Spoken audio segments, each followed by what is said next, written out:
The crack of a rifle shot echoed across the Utah landscape as Grace Taylor gripped the reins tighter, her knuckles turning white with the strain.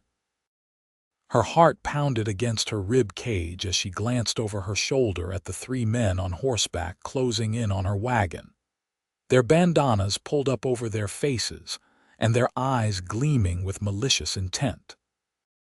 The year was 1875, and the lonely stretch of road between Ogden and Salt Lake City had become her battlefield. "Stop that wagon," one of the men shouted, firing another warning shot that splintered wood mere inches from Grace's head. She snapped the reins harder, urging her tired horses forward. "Go on," she yelled, desperation clawing at her throat. The two horses strained against their harnesses, but the heavily loaded wagon was no match for the speed of the mounted bandits. The scattered belongings in the wagon bed shifted dangerously with each bump and turn of the wheels. Grace had spent 3 years building a life with her husband in their small cabin outside Ogden. And now, just 4 months after burying him, she was fleeing to Salt Lake City with everything she owned, everything the bandits now wanted to take from her. Another shot rang out, this one deliberately aimed at one of her horses. The animal whinnied in pain but miraculously kept moving. Tears streamed down Grace's dust-covered face as she realized the futility of her escape. The bandits were gaining ground rapidly, and she was still miles from the safety of Salt Lake City. "Please, Lord," she whispered, clutching the cameo locket around her neck, the last gift from her husband Thomas before the mining accident took him. "Please send help." As if in answer to her desperate prayer, a thunderous sound rose from a nearby ridge. Grace risked a glance to her right and saw a rider galloping toward the road, moving on an intercept course with remarkable speed. The stranger was tall in the saddle, his dark hat pulled low over his face, a rifle held confidently in one hand while he guided his powerful black stallion with the other. The bandits noticed him too and hesitated momentarily, their horses dancing nervously beneath them. "Leave the woman be." The rider called out, his voice carrying across the distance with commanding authority. The leader of the bandits spat on the ground. "Mind your business, mister. This don't concern you." In response, the stranger fired a shot that knocked the hat clean off the bandit leader's head. The precision of the shot sent a clear message the next bullet wouldn't miss its mark. "I said, leave her be," the man repeated, moving his horse between the wagon and the bandits. Grace could see him clearly now, broad-shouldered and steady, his face weathered by sun and wind, eyes sharp as a hawk's as he assessed the 3 men before him. The bandits exchanged uneasy glances. They outnumbered him, but something about the stranger's confidence gave them pause. 3 against 1, the leader snarled, though his bravado sounded hollow even to Grace's ears. "You feeling lucky today?" The stranger didn't flinch. "Lucky enough." He cocked his rifle again with one hand, the action so smooth and practiced it seemed almost casual. "The undertaker in Salt Lake City charges extra for outlaws. Something about the smell. You boys want to find out if that's true." A tense silence fell over the dusty road. Grace held her breath, the reins still clutched in her trembling hands. Her wagon horses snorted and shifted anxiously. The bandit leader finally lowered his pistol slightly. "We'll be seeing you again," he threatened, but began backing his horse away. "I surely hope not," the stranger replied evenly. With a final venomous look, the 3 bandits wheeled their horses around and galloped away, disappearing over a rise in the terrain. Grace released a shuddering breath, her shoulders sagging with relief. The stranger approached her wagon slowly, holstering his weapon as he drew near. "Madam," he said, removing his hat to reveal thick brown hair and eyes the color of a summer sky. "Mason Northrop, Seems like you could use an escort the rest of the way to Salt Lake." "Grace Taylor," she replied, her voice unsteady. "And yes, Mr. Northrop, I believe I could." The injured horse let out a pained whinny, drawing their attention. Mason dismounted in one fluid motion and approached the animal. "Bullet just grazed him," he announced after careful examination. "He'll be all right for now, but he'll need tending once we reach town." He looked up at Grace, his expression softening as he noticed the tear tracks on her dusty cheeks. "Are you hurt, Mrs. Taylor?" "No," she said, brushing a strand of auburn hair from her face. "Just shaken, and it's just Miss Taylor now. Well, Mrs. Taylor, but my husband passed 4 months ago." Understanding crossed Mason's features. "I'm sorry for your loss." Grace nodded, unable to find words of response. The locket felt heavy against her collarbone. "We'd best get moving," Mason said, climbing back onto his horse. "Those men might think better of running once their pride heals a bit." "Are you from Salt Lake City, Mr. Northrop?" Grace asked as they began moving again, Mason riding alongside her wagon. "Just passing through," he replied. "Been working cattle drives north of here. Heading to California eventually." "Then I'm doubly grateful you happened to be passing through today," Grace said sincerely. Mason tipped his hat with a small smile. "Sometimes the Lord puts us where we need to be, Mrs. Taylor." The mention of divine intervention echoed her own earlier prayer, and Grace felt a curious warmth spread through her chest, despite the ordeal she'd just endured. She studied her rescuer from the corner of her eye. Mason Northrop sat tall in the saddle, his posture alert as his gaze continuously scanned the horizon for further threats. There was something reassuring about his presence that went beyond the rifle at his side. As the wagon rolled forward toward Salt Lake City, Grace couldn't help but wonder if this chance encounter was indeed more than mere coincidence. The road ahead remained uncertain, but for the first time since burying Thomas, she felt something besides grief and fear, a flicker of hope, fragile but persistent, like the first star appearing in the evening sky. The sun was beginning its descent when the outskirts of Salt Lake City came into view. The settlement spread across the valley floor, with the imposing Temple Square at its heart. Grace had visited once with Thomas during the early days of their marriage, but the city had grown considerably in the intervening years. The streets were busy with wagons, horses, and pedestrians, the rumble of commerce and life, a stark contrast to the isolated cabin she'd left behind.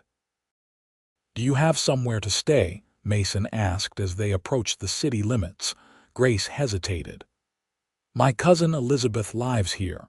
I wrote to her after Thomas died. She offered me a place until I can establish myself. And does your cousin have an address I might deliver you to?" "She works at the milliner's shop on Main Street. Her husband owns it. I was planning to find her there first." Mason nodded. "Main Street it is then, and we'll need to see to your horse as well." They navigated the increasingly crowded streets, drawing curious glances from passers-by. A young widow and a trail-worn cowboy made an unusual pair. Grace became acutely aware of her disheveled appearance after the harrowing journey. Her dark green traveling dress was coated with dust, and she could only imagine what her hair looked like beneath her bonnet. The milliner's shop stood between a general store and a land office, its window displaying fashionable ladies' hats on wooden stands. A bell chimed as Mason pushed open the door for Grace. A slender woman with blonde hair pinned in a neat coiffure looked up from arranging ribbons. Her eyes widened. "Grace, gracious heavens, is that really you, Elizabeth?" Grace breathed, sudden emotion making her voice catch. The two women embraced, Elizabeth pulling back to examine her cousin with concern. "You look positively exhausted." "What happened?" "Bandits," Mason answered from the doorway. 3 of them about 10 miles north of town. Elizabeth gasped, turning her attention to the tall man filling her shop doorway. "And you are?" "Mason Northrop, madam. I happened upon Mrs. Taylor when she was in some difficulty." "He saved my life," Grace added quietly, "and my wagon." Elizabeth's husband emerged from a back room, a portly man with kind eyes and impressive mutton chop whiskers. "What's this about bandits?" Introductions were made again, and William Porter immediately took charge of the situation. "We must report this to the sheriff." "And your horse needs tending. I'll send our boy to fetch the veterinarian." "I can see to the horse," Mason offered, "if you'll point me to a livery stable." "Jensen's is 2 blocks south," William said. "Tell him I sent you. He'll treat the animal right." Grace felt suddenly reluctant to see Mason go. "Mr. Northrop, I don't know how to thank you properly." "No thanks needed, Mrs. Taylor. At the very least, you must join us for supper," Elizabeth insisted. "Once the wagon is secured and Grace has had a chance to freshen up." Mason hesitated, his eyes meeting Grace's for a moment. "That's kind of you, madam, but I wouldn't want to impose." "Nonsense," William declared. "It's the least we can do for the man who saved our Grace. We live just 3 streets over. Anyone can direct you. Come at 7. With a polite nod, Mason agreed. "I'll see to your horses and wagon first, Mrs. Taylor. Your belongings will be safe at the livery until tomorrow." After he departed, Elizabeth turned to Grace with wide eyes. "My goodness, what an adventure you've had." "Come upstairs immediately. I've prepared the guest room, and you must rest and tell me everything." As Elizabeth fussed over her, drawing a bath and lending her a fresh dress, Grace recounted the harrowing journey from Ogden and Mason's timely intervention. What she didn't share was the strange flutter in her chest when Mason had looked at her, or how his presence had made her feel protected in a way she hadn't experienced since Thomas's death. "He seems a proper gentleman, despite the rough exterior," Elizabeth observed as she helped Grace pin up her auburn hair. "He's just passing through," Grace replied, surprised by the hint of disappointment in her own voice. "Heading to California," he said. Elizabeth's knowing smile reflected in the mirror. "Well, California isn't going anywhere, and Salt Lake City has been known to persuade many a traveler to extend their stay." Grace felt her cheeks warm.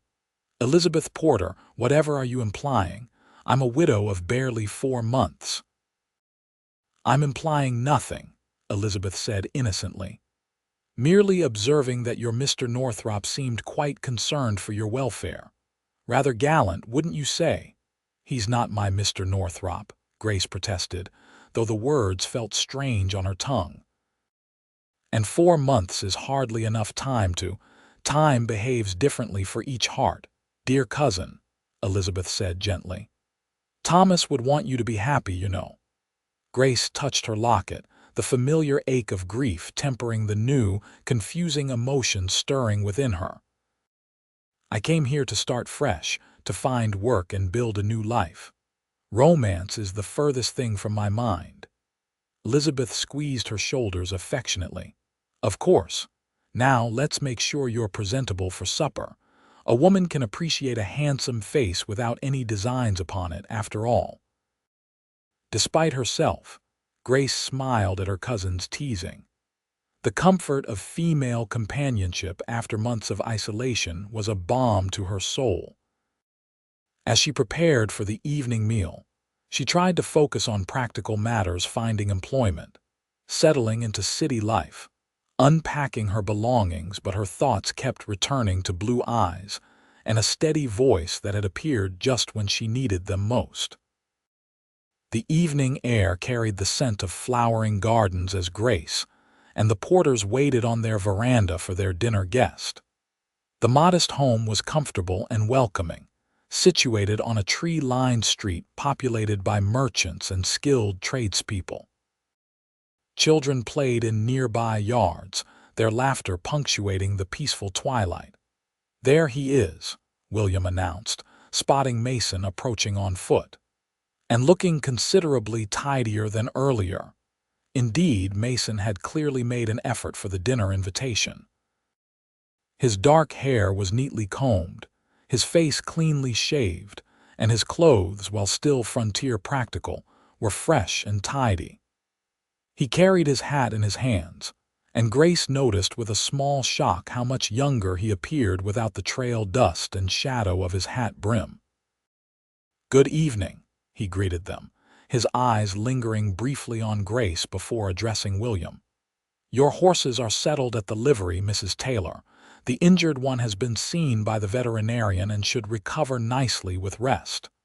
"Thank you," Grace said sincerely, "for everything today."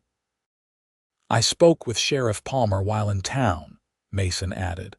"He believes the men who attacked you might be the same group that's been troubling travelers north of the city. He's organizing a posse to track them. Will you be joining this posse, Mr. Northrop?" Elizabeth asked as she led them inside to the dining room.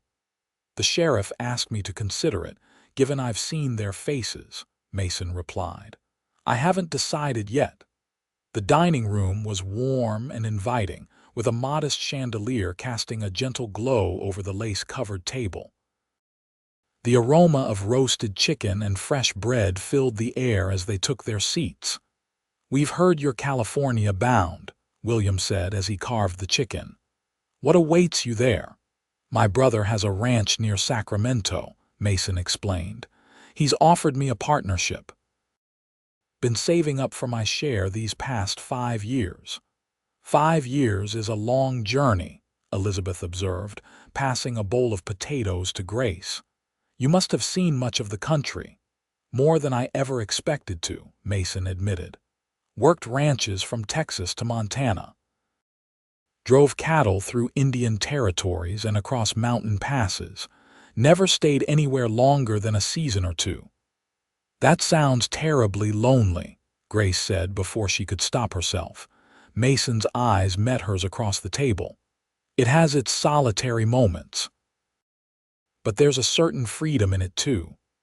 "And now you're ready to settle down?" William asked. A flicker of something uncertainty perhaps crossed Mason's features. "That was the plan. Family roots, a piece of land to call my own." The conversation flowed easily throughout the meal, ranging from the growth of Salt Lake City to the challenges of ranching in the West. Mason proved to be articulate and thoughtful, his years on the trail having given him a wealth of experiences and observations. Grace found herself drawn into his stories, imagining the vast landscapes he described and the adventures he'd encountered. "And what about you, Mrs. Taylor?" Mason asked eventually. "What brings you to Salt Lake City, besides the unfortunate circumstances of today?" Grace set down her fork carefully. "After Thomas died in the mining accident, there wasn't much keeping me in Ogden. Our cabin was isolated, the winter was difficult alone, and the memories." She paused, collecting herself. "Elizabeth suggested I come here, where there might be more opportunities for a widow with limited prospects." "Grace is being modest," Elizabeth interjected. "She's an accomplished seamstress and has a wonderful way with children. She taught at the small school near her home."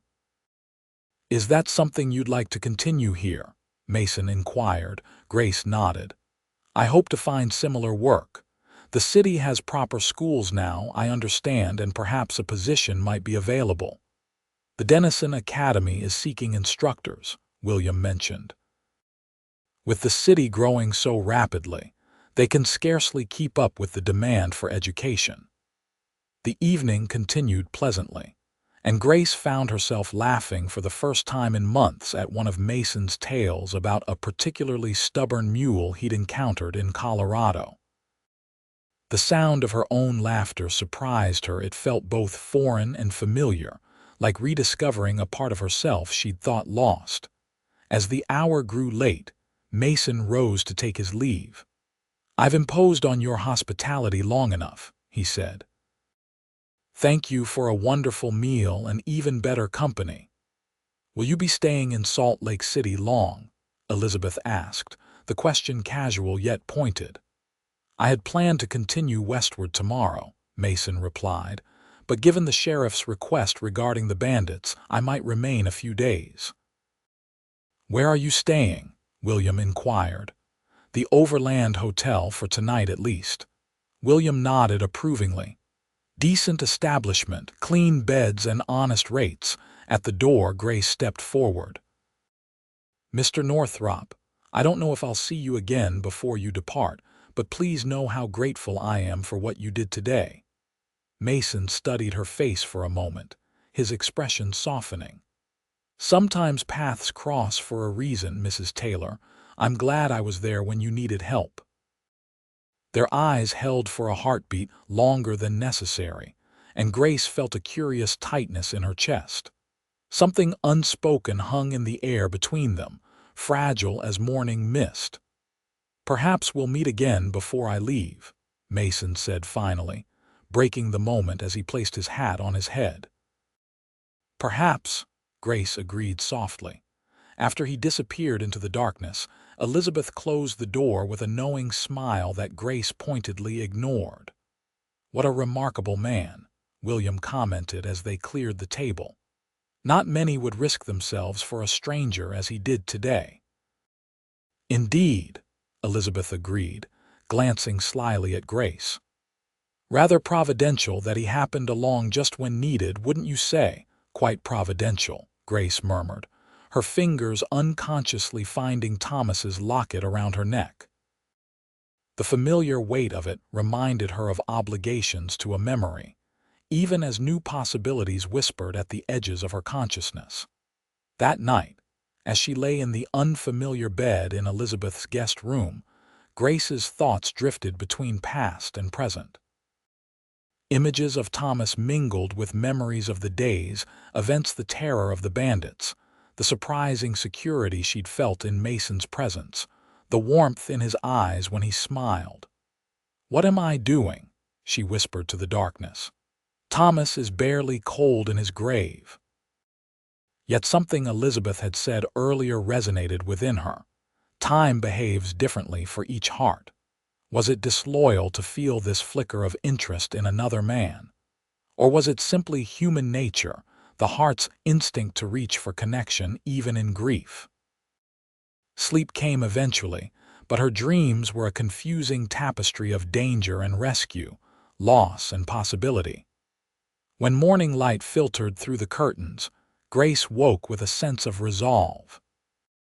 She would focus on establishing herself in Salt Lake City, finding employment, creating a new home, building a life independent of either the husband she'd lost or the stranger who'd rescued her.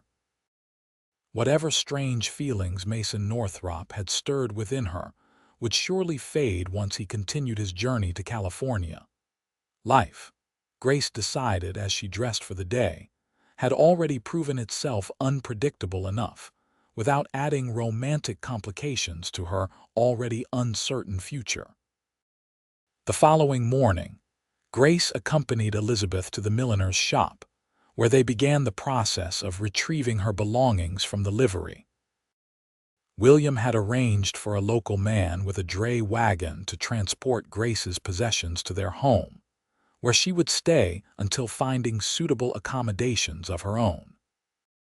"You're welcome to remain with us as long as you need," Elizabeth assured her as they sorted through Grace's trunks and furniture. "The guest room is yours until you're settled."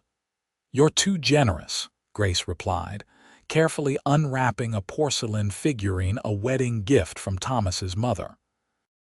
"But I don't want to impose indefinitely. Perhaps there's a boarding house for single women." "The Temperance Society maintains one near the temple," Elizabeth said. "But there's truly no rush, Grace. After everything you've endured, you deserve time to find your footing." As they worked, Elizabeth kept up a steady stream of local news and introductions to customers who entered the shop. Grace appreciated her cousin's efforts to integrate her into the community, but her attention was repeatedly drawn to the street outside, watching for a tall figure in a dark hat. He said he might be staying a few days, Elizabeth remarked casually, catching one such glance. The sheriff's office is just down the street if you're curious about that posse. Grace felt her cheeks warm. I'm merely familiarizing myself with the town. Of course, Elizabeth replied, her tone innocent but her eyes knowing. By midday, most of Grace's possessions had been transported to the porter's home. The injured horse was recovering well, according to the veterinarian, but would need several more days of rest before being fit to pull a wagon again. I should inquire about teaching positions, Grace decided, eager for purposeful activity. Would the Denison Academy be receiving applicants today, do you think? Certainly, Elizabeth replied. Headmaster Phillips is typically there until late afternoon. Shall I accompany you? No need to close the shop, Grace assured her. If you'll just point me in the right direction, I can manage. With Elizabeth's guidance, Grace set off toward the academy, a substantial brick building several blocks away. The late May sunshine was pleasant, and Salt Lake City bustled with activity around her. Merchants called their wares, children darted between buildings, and the constant movement of wagons and horses created a lively atmosphere so different from the solitude she'd known in recent months. She was so absorbed in her surroundings that she nearly collided with someone rounding a corner. Mrs. Taylor, Mason steadied her with gentle hands on her shoulders. I apologize, I wasn't watching my step. Mr. Northrop, Grace said, her heart performing an unexpected flutter. No apology needed. I was equally distracted. He looked even more handsome in daylight, she couldn't help but notice. His features were strong but not harsh, his eyes bright against his sun-darkened skin. A small scar above his right eyebrow hinted at past adventures. Are you settling in well? He asked, releasing her shoulders but remaining close. Yes, thank you. We've just retrieved my belongings from the livery. And you? Have you decided about joining the sheriff's posse? Mason nodded. We're riding out this afternoon. Sheriff Palmer believes he knows which direction the bandits headed. That sounds dangerous, Grace observed, surprised by the concern that tightened her chest. It's necessary, Mason replied simply. Those men will continue threatening travelers if they're not stopped. Of course, Grace agreed, though the thought of him pursuing the bandits troubled her more than she cared to admit. How long do you expect to be gone? 2 days, perhaps 3. The sheriff has a good tracker with him. They stood in awkward silence for a moment, pedestrians flowing around them like a stream around stones. I was just heading to inquire about a teaching position, Grace finally said. At the Denison Academy. May I walk with you? It's on my way to the sheriff's office. Grace nodded, pleased by the offer despite herself. They fell into step beside each other, navigating the busy sidewalk. Have you taught before? Mason asked. Yes, at the small school near our cabin. It wasn't a formal position, just a dozen or so children from the surrounding farms. I taught reading and arithmetic, mostly. And you enjoyed it? Grace smiled, thinking of the children's eager faces. Very much. There's something wonderful about watching a child grasp a new concept that moment when understanding dawns in their eyes. Mason regarded her thoughtfully. You speak of it with genuine passion. The academy would be fortunate to have you. His sincere compliment warmed her more than it should have. Thank you, but I haven't secured the position yet. I may not have the qualifications they seek. Don't sell yourself short, Mrs. Taylor. I've known many educated folks who couldn't explain a simple concept half as well as someone with natural teaching ability.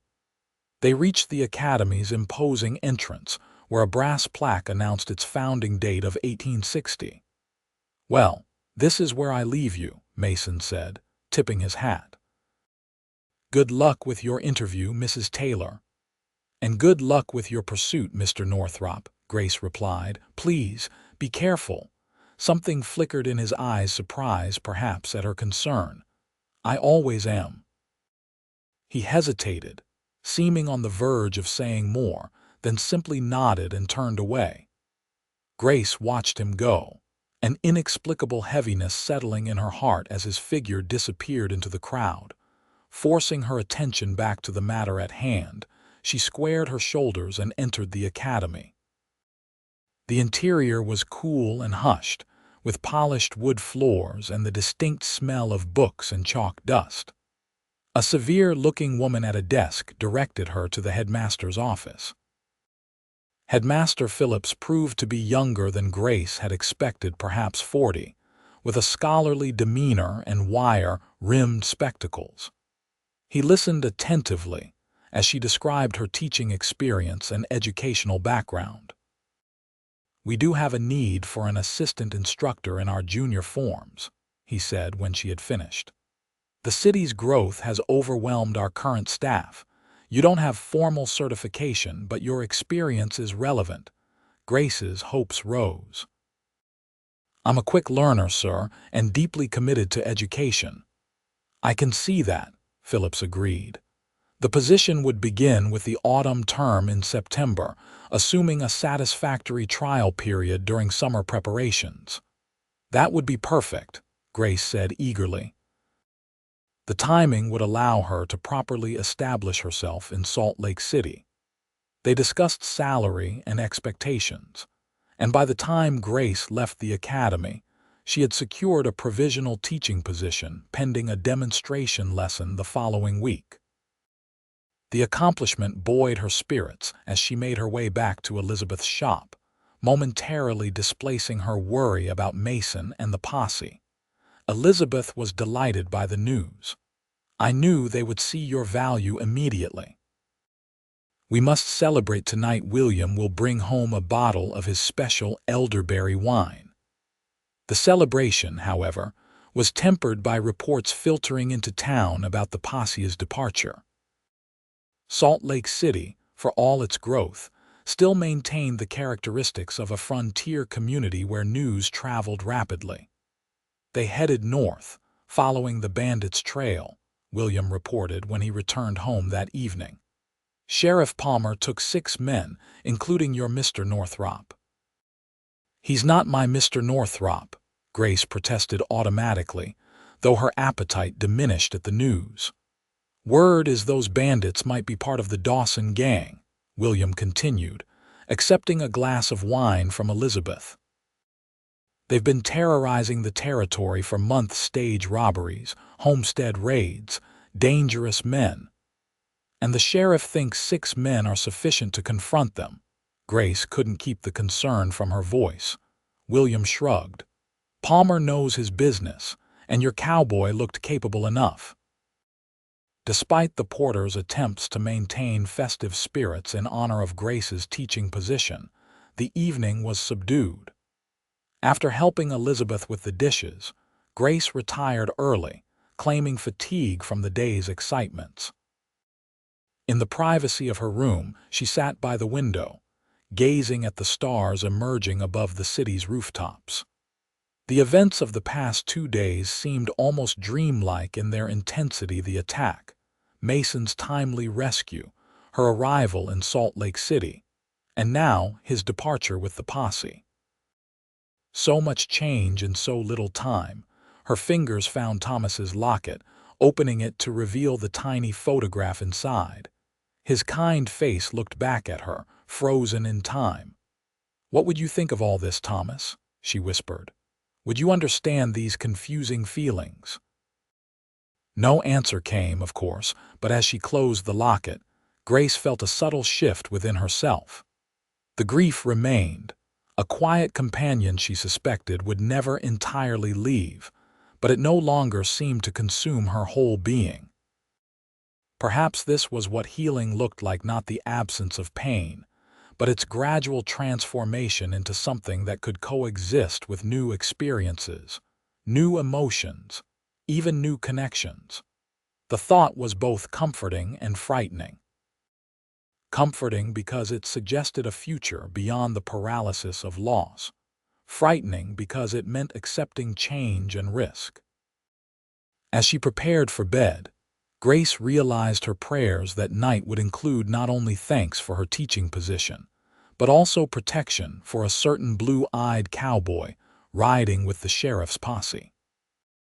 Whether that was appropriate for a recent widow, she couldn't say, but it was honest, and surely that counted for something in the eyes of the Almighty.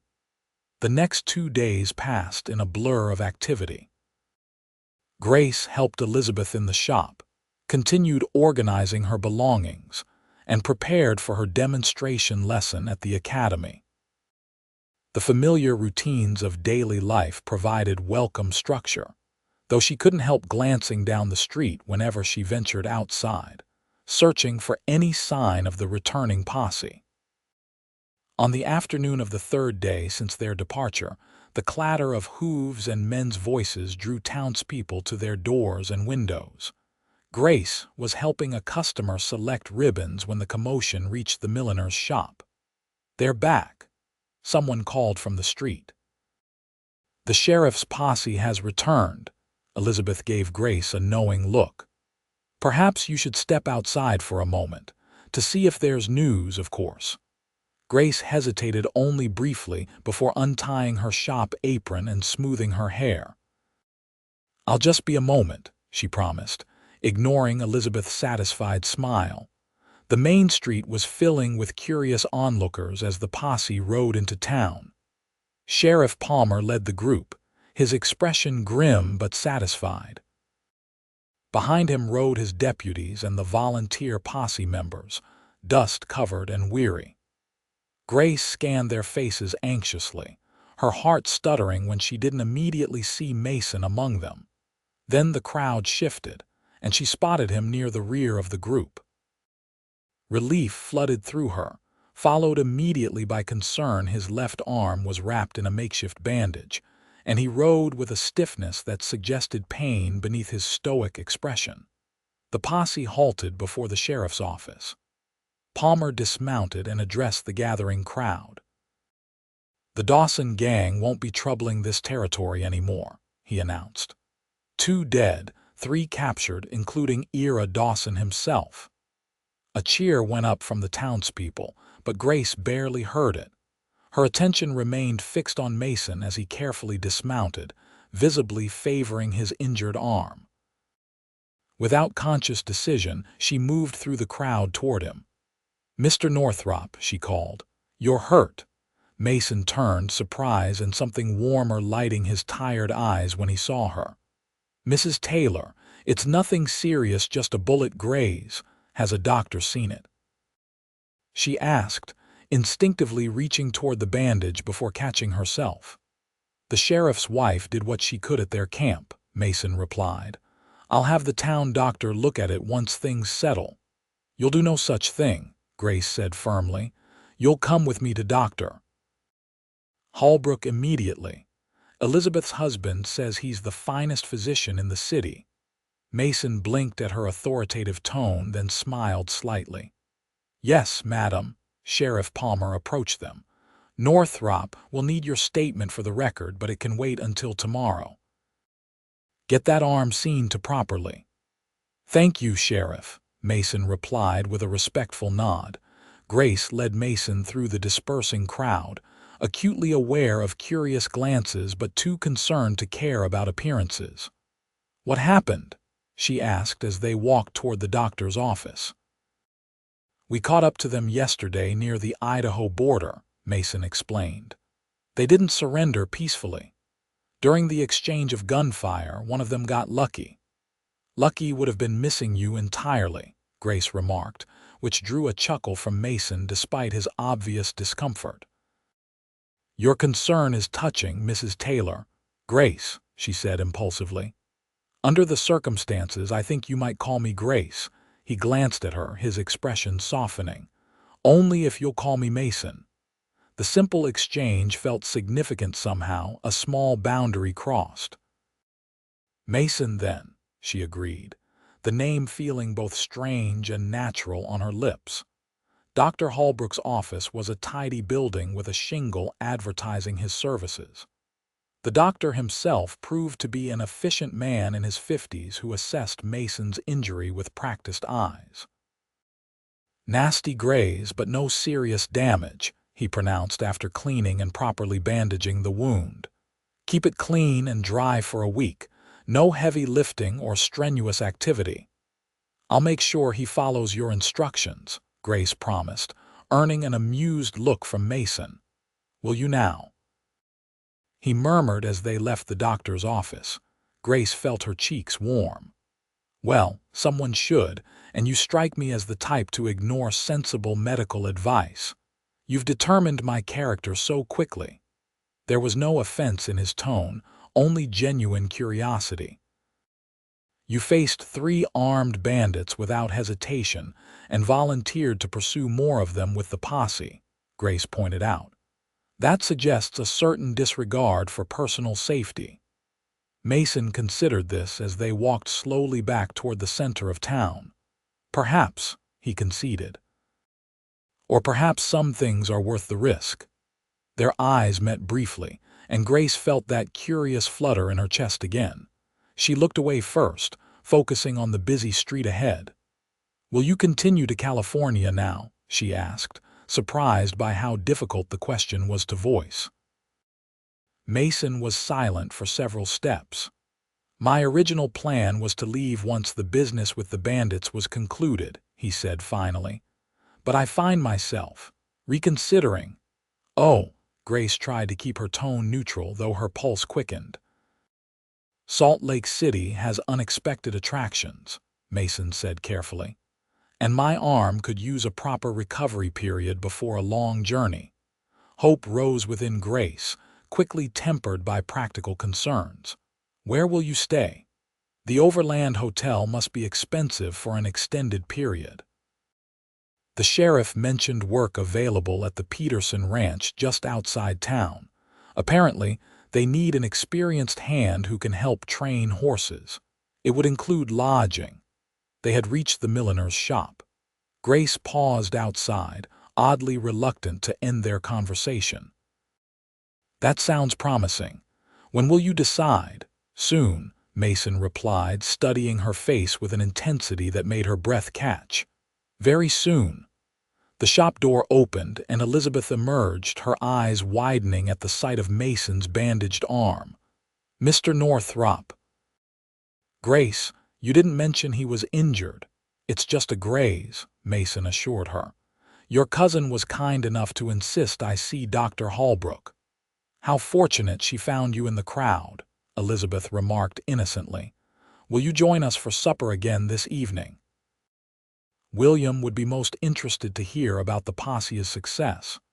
Mason hesitated, glancing at Grace. "If it wouldn't be an imposition."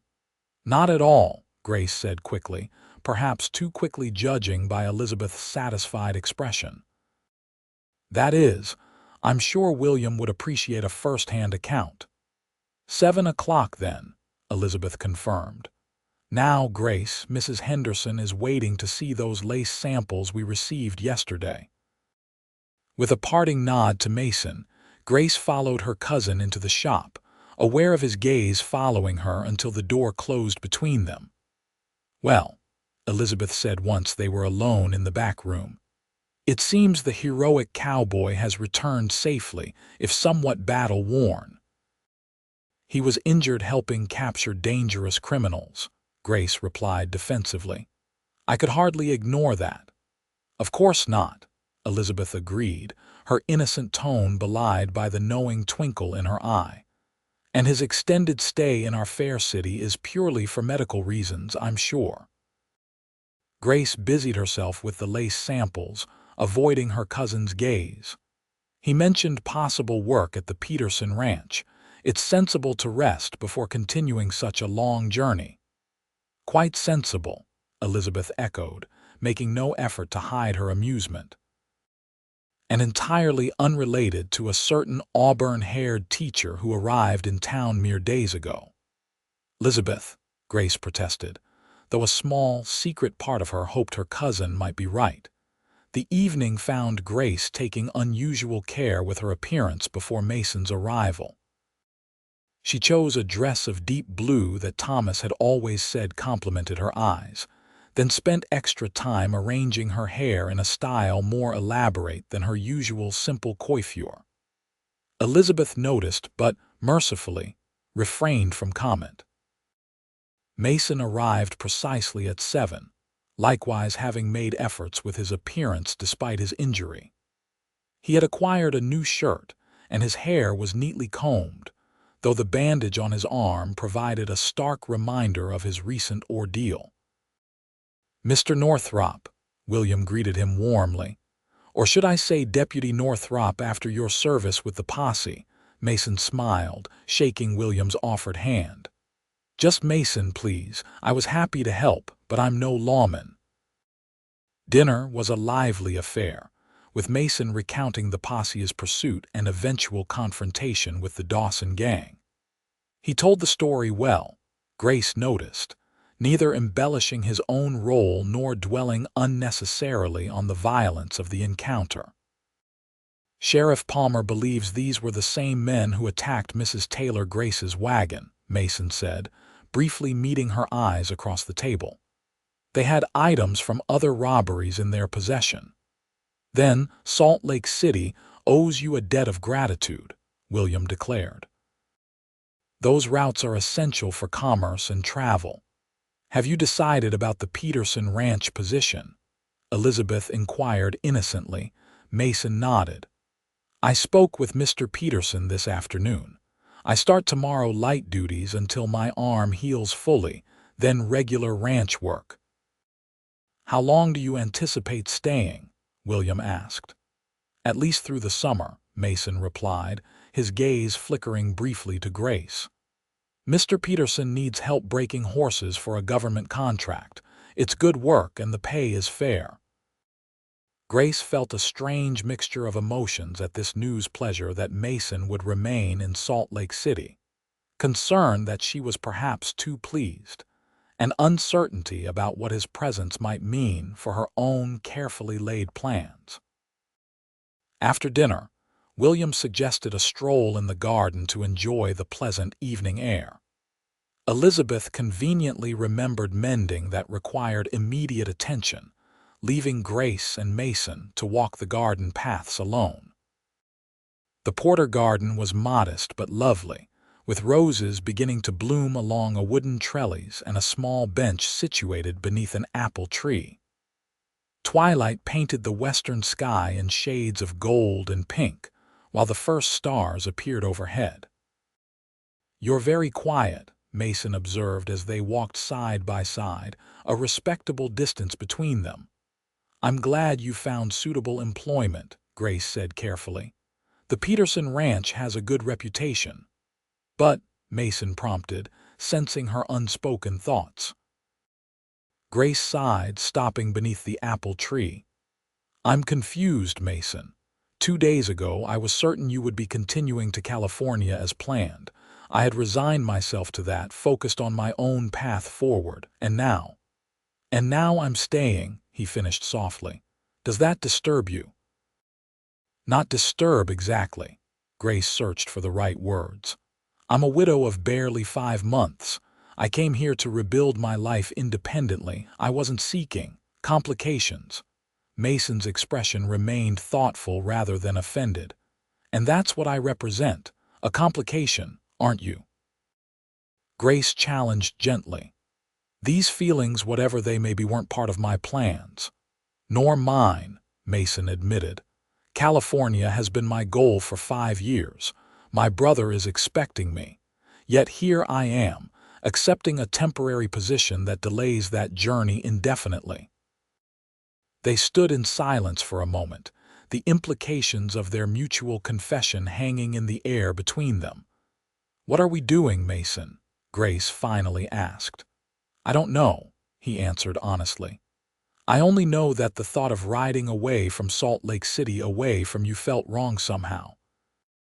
As if I'd be leaving something unfinished, something important." His candor touched her deeply. "I've barely begun to process Thomas's death," she said softly. "There are days when grief still overwhelms me. I don't know if I'm ready for whatever this might be." Mason nodded, respect in his eyes. I understand, and I would never rush you or disrespect your loss. He hesitated, then added, perhaps we could simply be friends for now, get to know each other without expectations. The suggestion eased something in Grace's chest, a pressure she hadn't fully acknowledged. Friends, she repeated, testing the word. Yes, I think I would like that. Then, as your friend, may I ask how your preparations for the academy position are progressing? Grace smiled, grateful for the shift to safer ground. My demonstration lesson is scheduled for next week. I'm preparing a geography lesson about the Western Territories. They settled on the garden bench, maintaining a proper distance as they talked of teaching methods and Grace's hopes for her new position. The conversation flowed easily between them, touching on books they had read, places Mason had seen in his travels, and the growth of Salt Lake City in recent years. As darkness deepened around them, bringing a slight chill to the air, Mason reluctantly rose. I should go. I start early at the Peterson Ranch tomorrow. Of course, Grace said, standing as well. Thank you for sharing the evening with us. Thank you for insisting I see the doctor today, Mason replied with a slight smile, and for your company tonight. They walked back toward the house in comfortable silence. At the garden gate, Mason paused. The ranch is only 3 miles south of town. Perhaps you might visit sometime to see how your patient is progressing. As a concerned friend, you mean? Grace asked, a hint of teasing in her voice. Precisely, Mason agreed, his eyes warming. A very concerned friend. Then perhaps I will, Grace said, surprising herself with the boldness of the response. Mason tipped his hat, his smile lingering. Good night, Grace. Good night, Mason. She watched him walk away down the moonlit street, a curious lightness in her heart despite the complexities of their situation. Friends, she thought. We can begin as friends and see where time leads us. It seemed a sensible approach, a way to honor both her past with Thomas and the unexpected possibility that had entered her life in the form of a brave cowboy who happened to be in the right place at the right time. As Grace turned back toward the house, she touched Thomas's locket one more time, not with the crushing weight of grief, but with gentle remembrance. Then she lifted her gaze to the star-filled sky and allowed herself, for the first time in many months, to imagine a future filled with possibility. The following weeks established a new rhythm to Grace's life in Salt Lake City. Her demonstration lesson at Denison Academy was deemed exemplary by Headmaster Phillips, securing her position for the autumn term. In the meantime, she assisted with summer preparations, organizing classroom materials and helping to develop the curriculum for the coming year. Mason settled into his work at the Peterson Ranch, his injured arm healing well under Dr. Holbrook's occasional supervision. True to her word, Grace visited the ranch twice to check on his recovery visits that Mr. Peterson observed with knowing eyes but tactful silence. Their friendship developed naturally, constrained by propriety yet deepening with each encounter. On Sundays after church, Mason would often join the Porters for dinner, and afterward he and Grace would walk through the town or sit in the garden, talking for hours about everything and nothing. Grace found herself looking forward to these moments with an eagerness that both thrilled and frightened her. Mason never pressed beyond the boundaries of friendship she had established, yet she sensed his feelings ran deeper as, increasingly, did her own. One particularly fine Sunday in late June, Mason suggested a picnic by the creek that ran along the southern edge of town. The Peterson children showed me a spot with shade trees and wildflowers, he explained. It's lovely this time of year and quite proper for a Sunday outing. Elizabeth, overhearing the invitation, immediately endorsed the plan. What a wonderful idea! I'll have cook prepare a basket for you." Grace hesitated. Though their friendship was well established by now, a private picnic seemed a step beyond their usual outings. Mason sensed her uncertainty. "Mrs. Porter and William would be welcome to join us, of course," he added, though something in his eyes suggested he hoped otherwise. "Oh, we couldn't possibly," Elizabeth said quickly. "William has correspondence to attend to, and I promised to visit Mrs. Hollister this afternoon." Her new baby arrived just yesterday. Grace recognized her cousin's transparent matchmaking, but found she lacked the will to protest. "A picnic sounds lovely," she agreed, meeting Mason's pleased gaze. The creek spot proved as idyllic as Mason had described. Tall cottonwoods provided ample shade, while wildflowers dotted the grassy bank. The water burbled pleasantly over smooth stones, creating a soothing backdrop to their conversation. Grace spread the checkered cloth provided by Elizabeth's cook, while Mason unpacked the generous basket: fried chicken, fresh bread, apple tarts, and a jar of lemonade. "Your cousin thinks of everything," Mason observed, settling onto the blanket at a respectful distance from Grace. "Though I suspect she had ulterior motives in arranging this feast." Grace laughed, arranging her skirts carefully around her. "Elizabeth has been less than subtle about her hopes for our friendship." "And what about your hopes, Grace?" Mason asked, his tone gentle but direct. The question caught her off guard. They had maintained their agreement to proceed as friends, neither acknowledging nor acting upon the growing attraction between them. Now, Mason had broached the unspoken boundary. Grace focused on pouring lemonade into tin cups, buying time to order her thoughts. "I've been thinking about Thomas a great deal lately," she said finally. "Not with the same sharp pain as before, but differently." Mason accepted the cup she offered, his expression attentive but neutral. "How so?" "I realized I've been measuring time by his absence. 5 months since the accident, 6 months since we last celebrated his birthday together. But recently, I've caught myself measuring time differently." "In what way?" Mason prompted when she paused. Grace met his eyes directly. "By new experiences. 6 weeks since arriving in Salt Lake City. 5 weeks since accepting the academy position. 4 weeks since—" She hesitated. "Since we agreed to be friends." Understanding dawned in Mason's eyes. "That sounds like progress." "It is," Grace agreed. "And it made me wonder if perhaps I'm ready for more than friendship." The words hung between them, freighted with meaning. Mason set down his lemonade carefully, his gaze never leaving her face. "Grace," he said, her name almost a caress on his lips, "I've respected our agreement because I know your heart needed time to heal. I would wait far longer if necessary because what I feel for you is—" He paused, searching for the right words. "It's not something I expected to find on my way to California, but it's become more important to me than any ranch or partnership." Grace felt tears prick at her eyes, moved by his candor. "I still wear Thomas's locket," she said, touching the cameo at her throat. "Part of me always will love him. But I've realized that doesn't mean there isn't room for new feelings, new beginnings." "Is that what you want? A new beginning?" Mason asked, hope evident in his voice. "I think it is," Grace whispered, "though it frightens me a little." Mason reached across the blanket, his hand stopping just short of hers. "May I?" he asked simply. Grace nodded, her heart racing as his fingers gently covered hers. The simple touch sent warmth spreading up her arm and into her chest. "We can take this as slowly as you need," Mason promised. "I'm not going anywhere."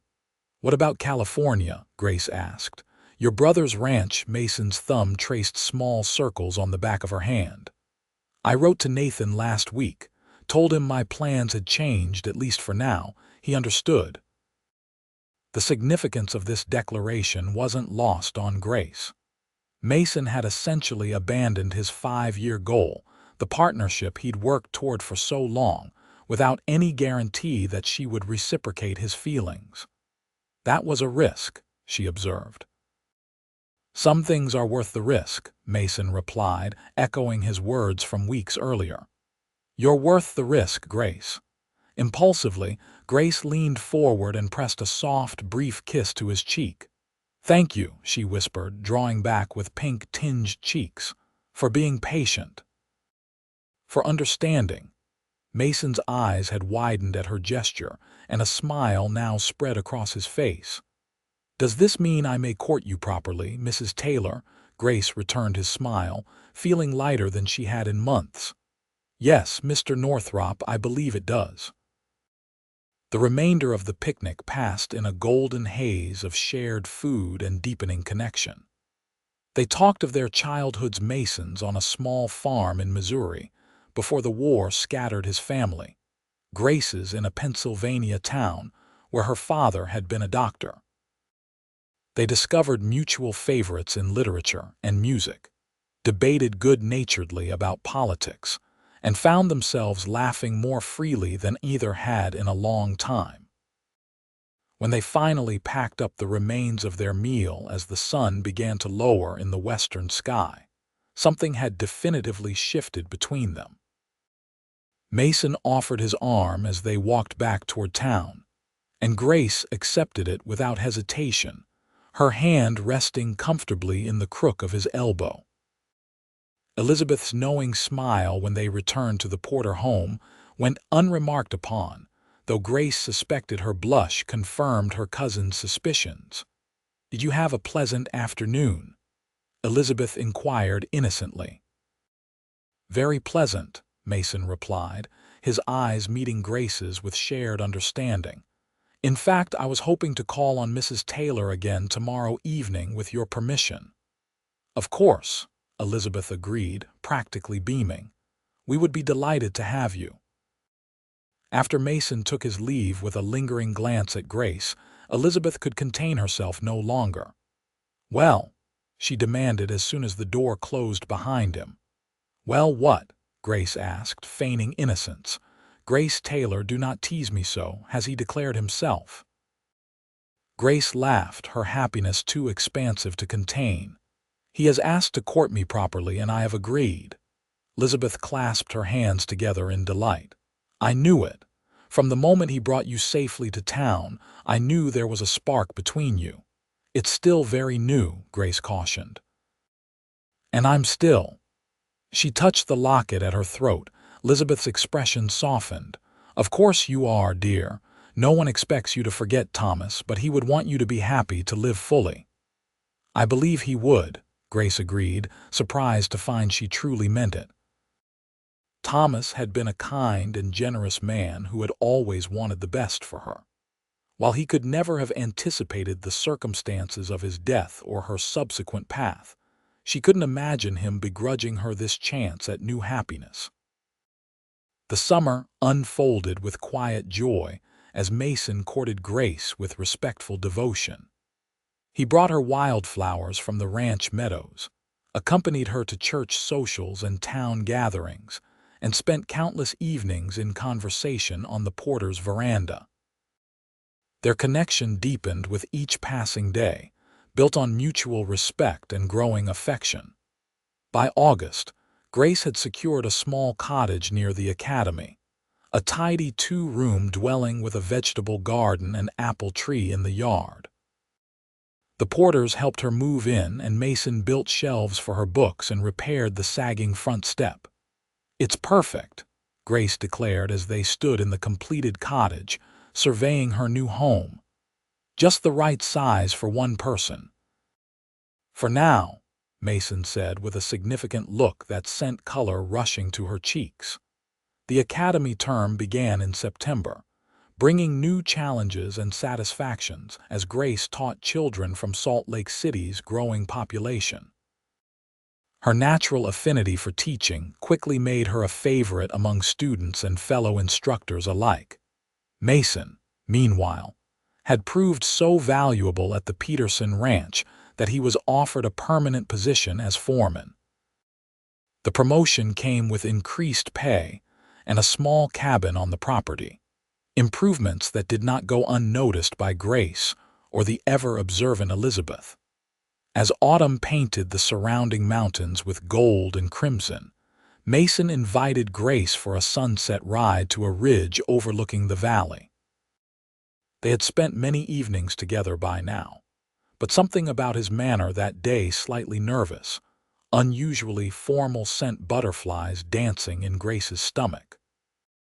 The view from the ridge was spectacular. Salt Lake City spread below them like a miniature village, the Great Salt Lake gleaming in the distance. Mason helped Grace dismount, then surprised her by producing a small bouquet of late-blooming wildflowers from his saddlebag. "These reminded me of you," he said, presenting them with a slight bow. "Beautiful even as the season changes." "They're lovely," Grace replied, accepting the flowers with a smile. "Thank you." Mason guided her to a flat rock where they could sit comfortably and view the sunset. As the sky blazed with color, he took her hand in his expression growing serious. "Grace," he began, "when I left Texas last spring, I thought I knew exactly where my path was leading. California, my brother's ranch, a partnership I'd worked toward for years." He paused, his eyes holding hers intently. "I never imagined that path would lead me to a lonely road outside Salt Lake City, to a brave woman fighting off bandits, to you." Grace's heart began to race as she realized where his words were leading. "These past months have been the happiest of my life," Mason continued. "I know it hasn't been long, and I would wait years if necessary, but I find I don't want to waste another day without asking this question." With fluid grace, he slid from the rock to one knee before her, still holding her hand. From his pocket, he withdrew a small velvet box. "Grace Taylor," he said, his voice steady despite the emotion evident in his eyes, "would you do me the extraordinary honor of becoming my wife?" He opened the box to reveal a simple but elegant ring, a small diamond set between two sapphires that caught the fading sunlight. Grace's free hand went to her throat, where Thomas's locket still rested. For a heartbeat, past and present seemed to hang in perfect balance, the love she had shared with her first husband, and the unexpected gift of new love that had entered her life when she least expected it. Then the moment passed, and certainty filled her heart. Gently, she unclasped the locket and held it in her palm, looking at it with tender remembrance before carefully placing it in her pocket. It would always be a treasured keepsake, but no longer needed to be worn as a constant reminder of what she had lost. "Yes," she said, tears of joy filling her eyes as she met Mason's anxious gaze. "Yes, Mason Northrop, I will marry you." His face transformed with happiness as he slipped the ring onto her finger. "I promise to cherish you every day of our lives," he said fervently, rising to sit beside her again. "And I you," Grace replied, her heart so full it seemed impossible to contain such joy. Mason's hand gently cupped her cheek, his eyes seeking permission. When Grace nodded slightly, he leaned forward and kissed her with exquisite tenderness, their first true kiss, sweet with promise and the certainty of shared tomorrows. When they finally parted, breathless and smiling, the first stars had appeared in the darkening sky. Salt Lake City twinkled below them, the town that had brought them together now witness to their commitment. "When?" Mason asked simply. "Before winter," Grace decided. "November, perhaps. A small ceremony with the Porters and your friends from the ranch." "Perfect," Mason agreed, his arm encircling her waist as they watched night claim the valley. "Though I suspect Elizabeth may have grander ideas once she hears our news." Grace laughed, leaning against his solid warmth. "You may be right. She's been planning this match since the day you rescued me." "Then we can't disappoint her," Mason said with mock seriousness. It would be ungrateful after all her efforts. They remained on the ridge until the stars fully emerged, talking of practical matters where they would live, whether the ranch cabin or Grace's cottage would better suit them initially, how Mason's duties as foreman would accommodate Grace's teaching position. "Whatever we decide, we'll make it work together," Mason assured her as they finally mounted their horses for the return journey. "That's what matters most." Grace touched the ring on her finger, still marveling at the unexpected turn her life had taken. 6 months ago, she had been a grieving widow fleeing danger on a lonely road. Now she was a respected teacher and an engaged woman, her heart healed and open to the future. "Together," she agreed, the word a promise and a blessing as they rode side by side beneath the vast Utah sky, their paths now permanently joined. The news of their engagement spread quickly through Salt Lake City, met with general approval and particular delight from the Porters. Elizabeth, as predicted, immediately began planning a wedding more elaborate than the simple ceremony Grace had envisioned. "Nothing excessive," she assured Grace when presented with initial objections. "Just a proper celebration befitting the circumstances." After all, it's not every day a heroic cowboy marries the woman he rescued from bandits. Grace conceded with good grace, recognizing her cousin's genuine happiness on her behalf. The date was set for November 12th, allowing sufficient time for preparations while avoiding the worst of winter weather. Mason's promotion to foreman came with the unexpected benefit of a larger cabin on the Peterson Ranch property, 2 bedrooms, a comfortable living area, and a kitchen with a proper stove. Though initially concerned about the 3-mile distance to the academy, Grace was reassured when Mr. Peterson offered the use of a small buggy for her daily commute. "A wedding gift," he explained gruffly when she tried to protest, "for the best foreman and the finest teacher in the territory." As the wedding approached, Grace found herself increasingly at peace with her decision. Occasional moments of melancholy still visited her when something reminded her particularly of Thomas. But these memories no longer brought crippling grief, just a gentle sadness that coexisted with her new happiness. The day before the wedding, she visited Thomas's locket in the small jewelry box where she now kept it.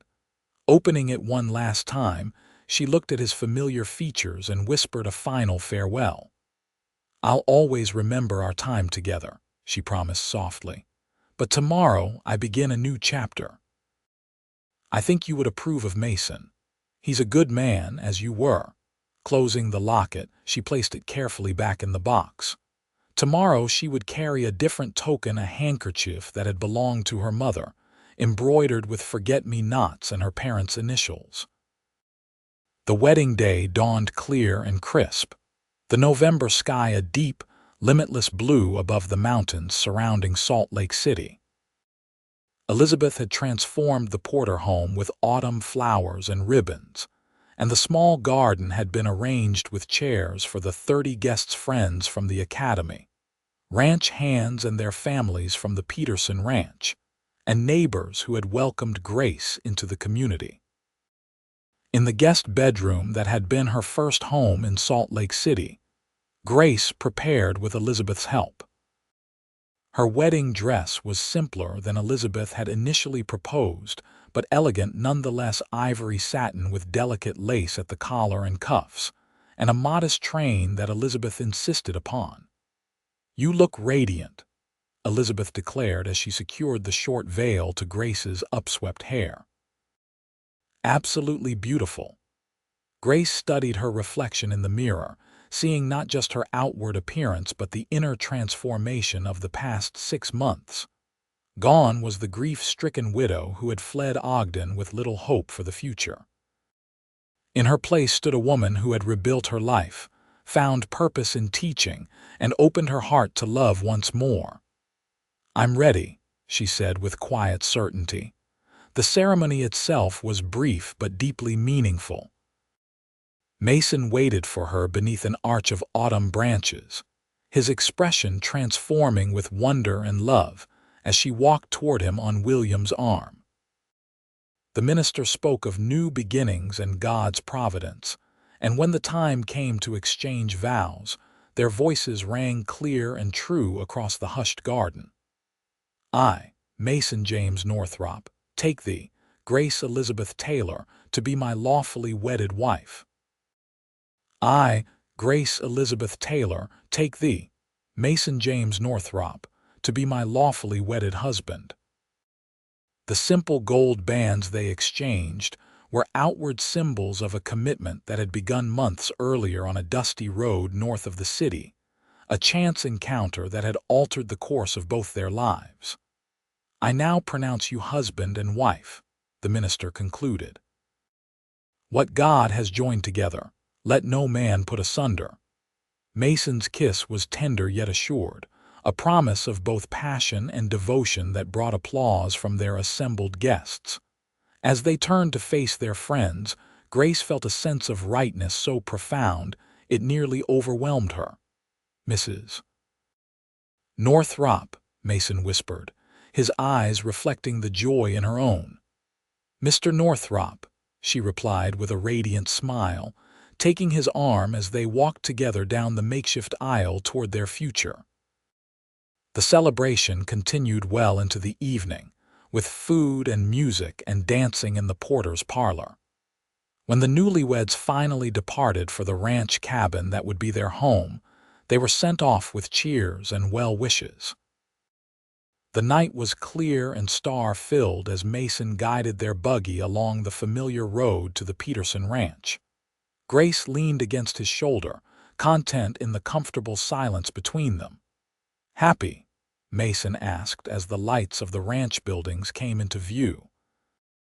Grace tilted her face up to his, moonlight silvering her features. Completely. Their new home welcomed them with a small fire already laid in the hearth, the thoughtful work of Mrs. Peterson, no doubt. While Mason tended to the horses, Grace moved through the cabin, touching the furniture they had selected together, admiring the bookshelves Mason had built for her collection, feeling the rightness of this space that would be theirs. When Mason returned, he paused in the doorway, watching her with undisguised love.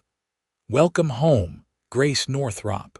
She crossed to him, stepping into the circle of his arms with newfound boldness. "I like the sound of that." His kiss was different now, deeper, uninhibited by the constraints of propriety that had governed their courtship. Grace responded with equal fervor, her earlier nervousness about this aspect of marriage dissolving in the natural progression of intimacy between them. Later, as they lay entwined beneath the quilts Mrs. Peterson had gifted them, Grace reflected on the extraordinary journey that had brought her to this moment. From the terror of the bandit attack to the security of Mason's embrace, from devastating loss to unexpected joy, life had proven itself more unpredictable and more generous than she could ever have imagined. "What are you thinking?" Mason asked softly, his fingers tracing lazy patterns on her bare shoulder. Grace smiled in the darkness, pressing closer to his warmth. "That sometimes the most difficult roads lead to the most beautiful destinations." Mason's arms tightened around her. "And this is just the beginning of our journey together." "Just the beginning," Grace agreed, her heart full with the promise of all the days and years that stretched before them, a future neither of them had anticipated but both now embraced with gratitude and love. Epilogue. Spring, 1877. Grace cradled her infant son against her shoulder, gently patting his back as she stood on the porch of their expanded cabin. The Peterson ranch spread before her, green with the promise of another prosperous year. In the distance, she could see Mason working with the newest batch of horses, his tall figure instantly recognizable even at a distance. As if sensing her gaze, he looked up, waved, and began making his way toward the cabin. 18 months of marriage had only deepened their connection, each day bringing new discoveries and shared joys. "There's your papa," Grace murmured to 6-week-old Thomas James Northrop, named for both the husband she had lost and the one who had helped her find happiness again. The baby gurgled in response, his tiny fist clutching at her shirtwaist. Mason bounded up the porch steps, planting a kiss on Grace's cheek before gently stroking his son's downy head. "How are my two favorite people this fine morning?" "Contemplating the wonders of spring," Grace replied with a smile. "And waiting for you, of course." "Well, I have news worth waiting for," Mason said, his eyes bright with excitement. "Mr. Peterson called me to his office this morning. He's offering us a partnership in the ranch." Grace gasped. "Mason, that's wonderful. There's more," he continued. "The Wilkins property adjacent to the ranch is for sale, 160 acres with a proper house already built. Peterson suggests we purchase it as part of the partnership arrangement. Said it would be perfect for a family man with a teacher wife and a growing boy." "A home of our own," Grace breathed, the prospect both thrilling and momentous. "What do you think?" Mason asked, suddenly uncertain. "It would mean putting down permanent roots here." "California was your dream before us," Grace interrupted gently. "This is our dream now, isn't it? A home, a partnership, a future for Thomas and any brothers or sisters who might join him." Mason's face relaxed into a smile as he drew her and the baby into a careful embrace. "You're right, as usual. My dreams changed the moment I saw a brave widow fighting off bandits on that road to Salt Lake City. And mine changed when a handsome cowboy rode to my rescue," Grace replied, rising on tiptoe to kiss him properly. Little Thomas squirmed between them, demanding attention with a series of indignant noises that made both parents laugh. "I believe our son approves of the plan," Mason observed, taking the infant into his capable hands. "What do you say, young man? Shall we build our legacy right here?" The baby's response was a contented sigh as he settled against his father's broad chest, eyes already drooping with impending sleep. "I'll take that as a yes," Grace said, her heart overflowing as she regarded her husband and son, the family she hadn't dared hope for when she fled Ogden as a grieving widow. The road from that desperate day to this peaceful morning had been unpredictable and sometimes difficult. But standing here with Mason and their child, Grace knew with absolute certainty that every step of the journey had been worthwhile. From the ashes of tragedy, they had built something beautiful together, a love strong enough to withstand whatever challenges the future might hold. As the spring sunshine warmed the porch around them, Grace offered a silent prayer of gratitude for second chances, unexpected rescues, and the endless possibilities that still lay ahead. Their story, which had begun with danger and loss, would continue with hope and love for many years to come.